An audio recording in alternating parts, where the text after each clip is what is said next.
que fazer quando não há o que fazer? Em alguns momentos da nossa vida, o sentimento ou a impressão que temos é que são momentos de desespero, é que são momentos de escuridão, são momentos de incertezas. Geralmente, nesse momento, nós somos tomados por esse pensamento de que não há nada de prático, nada de concreto que nós podemos fazer diante das situações, diante das adversidades. Então a perda de esperança se caracteriza na nossa vida de uma maneira tão intensa que nós ficamos paralisados, ficamos estagnados ali. Não há o que fazer. Eu quero olhar com você para a palavra de Deus e pensar sobre isto. O que fazer quando não há o que fazer? Ou pelo menos quando nós achamos que não há o que fazer. Antes, porém, eu quero convidar você a assistir até o final a nossa mensagem, a compartilhar com os seus amigos, com os seus familiares, nos seus grupos de WhatsApp, nas suas redes sociais, as nossas mensagens, para que alcance os seus queridos, para que alcance muitas pessoas. Eu quero convidar você a se inscrever nesse canal, a participar desse ministério. Deus tem abençoado muitas pessoas e com a sua participação, com a sua ajuda, com a sua interação aqui no nosso canal, nós vamos alcançar ainda muito mais pessoas com uma mensagem que certamente será edificante para a vida de todos aqueles que vão acompanhar, que vão assistir. Mas o que fazer quando nós não temos o que fazer, ou quando nós achamos que não há o que fazer, não há nada? Senhor, eu cheguei numa situação, eu cheguei numa encruzilhada, eu cheguei num estágio de problemas, de adversidades que começaram a avolumar, começaram a crescer, e agora eu estou diante de uma montanha de situações, uma montanha de problemas. Não há o que fazer. O que eu vou fazer? O que fazer quando não há o que fazer? Sabe, eu quero caminhar com você aqui, brevemente, porque esse momento aqui é muito objetivo, mas eu quero considerar com você à luz das situações, à luz das nossas necessidades, à luz da nossa fragilidade, mas sobretudo à luz da presença de Deus e da orientação de sua palavra, alguns caminhos, alguns passos, algumas coisas que nós vamos fazer quando nós achamos que não há o que fazer. O primeiro ponto que a minha meditação, olhando aqui para a Escritura, eu pude elencar para poder auxiliar a muitos meus queridos irmãos. O primeiro passo que eu considero é reconhecer a dificuldade. Sabe, não adianta nada. Diante desses momentos, nós vamos criar uma estrutura ou uma maneira de olhar para a situação no qual nós vamos estar falando a nós mesmos, falando às pessoas, mas também falando a nós mesmos. Não, a dificuldade não é extrema, não, a situação não se impõe, não, a dificuldade não é tão grave assim, eu posso continuar, eu posso dar meus passos, eu posso continuar como estou. A primeira questão que eu quero levar você a pensar, o que fazer quando não há o que fazer, é reconhecer a dificuldade. Reconheça que o momento é grave, reconheça que o momento é extremo, reconheça que a dificuldade se impõe. Nós precisamos, é importante que você analise isso.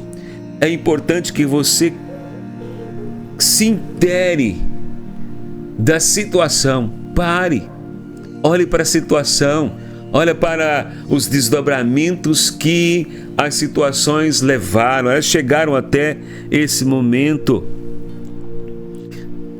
Peça ajuda a Deus para que você possa compreender, para que você possa ver esse momento. Se ele não está claro ainda, né, para nós ou para você, peça ao Senhor: eu quero enxergar a complexidade desse momento. Eu quero enxergar, porque eu não quero estar iludido. Eu estou diante de uma situação extrema e eu estou entendendo que há várias saídas, há vários escapes, que a situação não é tão grave assim, e eu vou levando esses problemas eu vou empurrando, eu vou fazendo de conta que ele não é grave, eu vou fazendo de conta que a minha relação com os meus filhos totalmente deteriorada, não está deteriorada assim.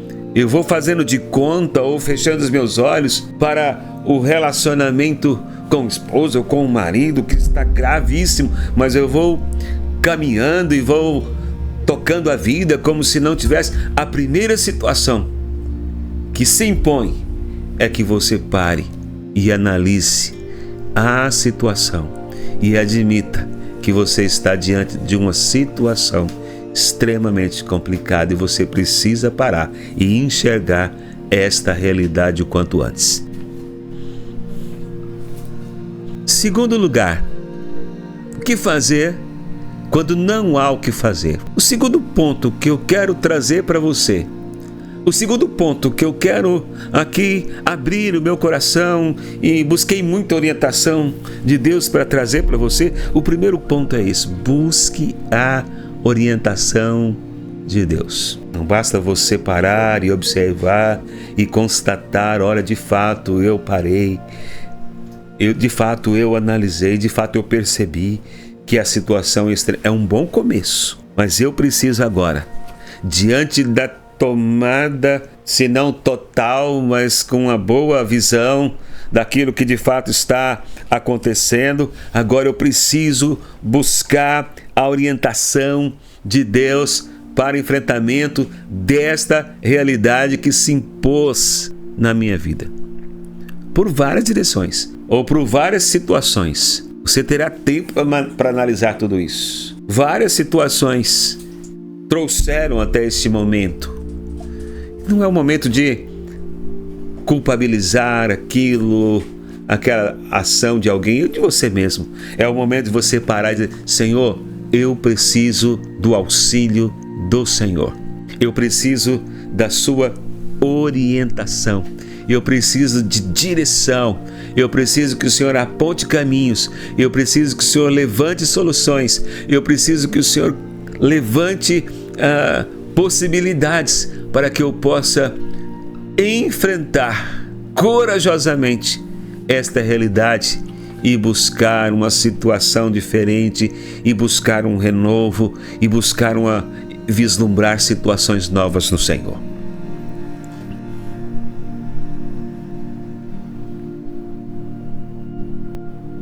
O Salmo 32, verso 8, nos fala disso. Nos fala que o Senhor nos guia, ou nos guiará na direção, no caminho em que nós devemos caminhar, no caminho onde nós podemos seguir.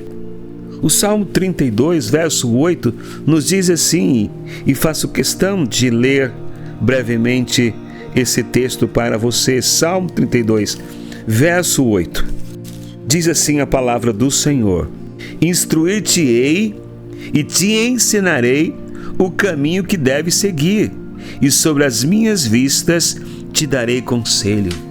Olha só, a disposição presente no Senhor em instruir, em direcionar, em apontar caminhos, em nos aconselhar.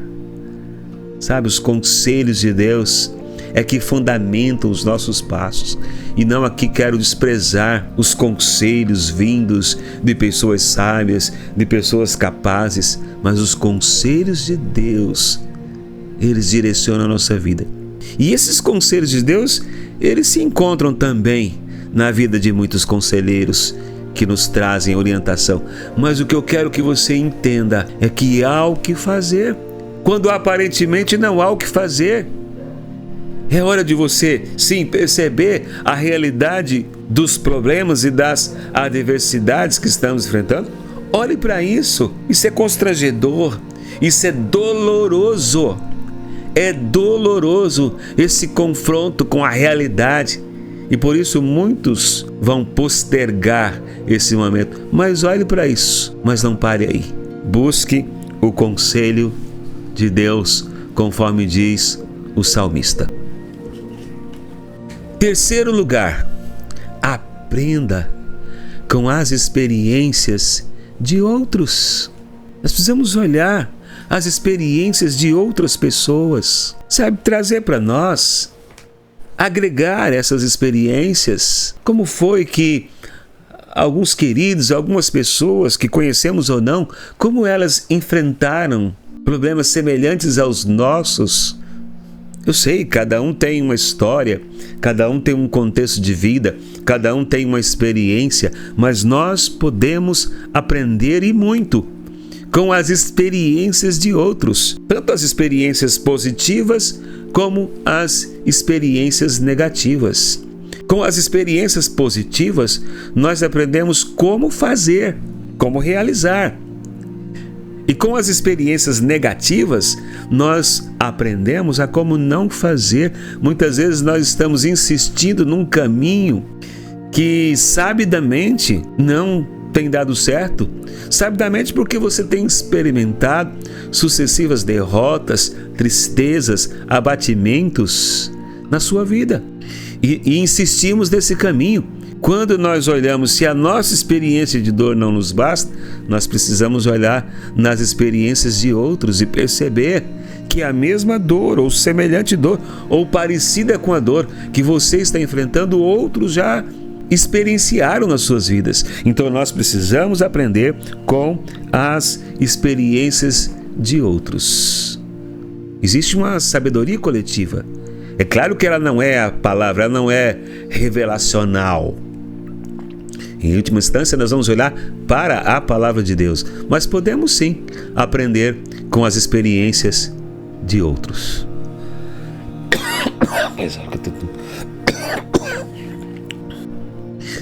Dentre esses vários outros que eu falei, eu quero aqui num quarto ponto considerar: buscar a experiência de conselhos sábios, de pessoas especiais. Estou considerando aqui pessoas com reconhecido crescimento, maturidade, conhecimento, experiência com Deus. Sim, uma coisa é buscar exemplos diversos na vida e orientações diversas na vida que são importantes. Outras é olhar especificamente para pessoas que sabidamente, comprovadamente, têm sido instrumento nas mãos de Deus e, portanto, aptas para nos aconselhar, para nos orientar, para caminhar conosco, para, quem sabe, promover um discipulado, ou seja, nos acompanhar à luz da palavra de Deus, nos direcionar, nos aconselhar em diversos pontos da nossa vida, buscando a sabedoria através da sua experiência e conhecimento daquilo que o Senhor nos fala. E, finalmente, o que fazer quando não há o que fazer? Agir com fé. Muitas vezes na minha vida, em situações mais diversas, situações densas, situações conflitantes, situações em que se harmonizavam muito com as agruras, eu quero aqui ser transparente, situações que se harmonizavam com o inferno de problemas, de adversidades, em que efetivamente não sabia o que fazer. Com toda a sinceridade e olhando aqui para você, na medida que olho para esta câmera, não sabia o que fazer. Portanto, o caminho que me restava, o caminho que me tomava, era caminhar com fé. Era depositar a direção, os caminhos a Deus, porque não tinha escolhas. Não havia escolhas a serem feitas imediata. Então é o caminho da fé. É o caminho de você olhar para Deus e confiar que a graça do Senhor, revelada em Cristo Jesus, vai te direcionar. Sabe, a figura que eu quero passar para você nesse momento em que nós estamos concluindo aqui essa meditação é a figura de alguém que se encontra num pequeno barquinho. Imagine que você está, por conta de vários problemas, você não sabe o que fazer quando não há o que fazer. É nessa situação que talvez muitos se encontrem nesse momento. Você está num pequeno barquinho, no meio do mar, as ondas agitadas, o mar bravio, as ondas arremessando contra você e o barquinho consegue ir na crista da onda e agora você diz, agora vai naufragar e depois uma nova onda e assim você vai, naquele barquinho. Nesse barquinho não tem velas, para que quem sabe o vento soprar nas velas e levar para algum porto, para algum lugar seguro. Não tem leme, não tem remos, não tem motor, não tem nada nesse barco. Apenas a graça de Deus está nesse barco com você. Você não tem leme, você não tem velas, você não tem um motor para empurrar esse barquinho e tentar vencer as ondas, você não tem sequer um remo, mas nesse barco tem espaço para você e a graça de Deus. E esta fé, e esta certeza, e essa confiança é suficiente para você pensar, esse barco vai chegar em algum lugar. Eu não sei qual porto esse barco vai atracar, mas eu sei que a graça de Deus vai me levar para o porto correto. Talvez não é o que eu queira, talvez não é o que sempre aspirei, mas a graça de Deus vai me levar para um lugar que não sei, para um lugar que não planejei, mas certamente esse lugar, se é a graça de Deus que está nos levando, Ele vai nos levar para o porto correto. O que fazer quando não há o que fazer? Busque o caminho da fé e da certeza que a graça de Deus está com você nesse barco. Queridos, que Deus abençoe ricamente a sua vida. Que você, nesses momentos avessos e complicados na vida, possa parar e refletir nessas ações que podemos fazer quando nós não sabemos o que fazer. Fique na paz de Deus e nós nos encontramos brevemente.